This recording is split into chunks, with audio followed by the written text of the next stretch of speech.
Hi friends, ఈరోజు మనం MRP నీకెంత నాకెంత మూవీ రివ్యూ అయితే చూద్దాం. ఈ మూవీ జూలై 17, 2026న థియేటర్లో రిలీజ్ అయింది.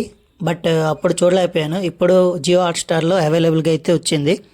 2 hours 24 minutes రన్ టైంతో ఉన్న ఈ మూవీ నాకు ఎలాగనిపించిందంటే it's decent, one time watchable movie.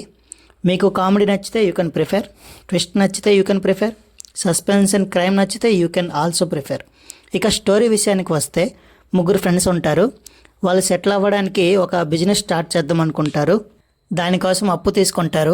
కానీ వాళ్ళ ప్లాన్స్ బెడిసి కొట్టడంతో ప్రాబ్లం స్టార్ట్ అవుద్ది. ఇక పెర్ఫార్మెన్సెస్ విషయానికి వస్తే, హీరో యాక్టింగ్ ప్లస్ వెన్నెల కిషోర్ కామెడీ టైమింగ్ అయితే నాకు బాగా నచ్చింది. ఇక ప్లస్ పాయింట్స్ గురించి మాట్లాడుకుంటే, ఆబ్వియస్లీ వెన్నెల కిషోర్ కామెడీ, సెకండ్ హాఫ్లో వచ్చే ట్విస్ట్లు అయితే బాగుంటాయి. కొంతవరకు సస్పెన్స్ అయితే మెయింటైన్ చేశారు. ఇక మైనస్ పాయింట్స్ గురించి అయితే మాట్లాడుకుంటే, రొటీన్ స్టోరీ, ఫస్ట్ హాఫ్ అయితే మీకు కొంచెం లాగ్ అనిపిస్తుంది. ఫైనల్గా కామెడీ, సస్పెన్స్, ఫ్రెండ్షిప్ మూవీ మీకు నచ్చితే ఈ మూవీకి అయితే మీరు ఒక లుక్ వేసేయచ్చు. మా రేటింగ్ వచ్చేసి 2.5 out of 5. That's it guys. ఇంకో రివ్యూతో మళ్ళీ మీ ముందుకు వస్తా. మా రివ్యూ కానీ మీకు నచ్చితే please like, share and subscribe to our channel.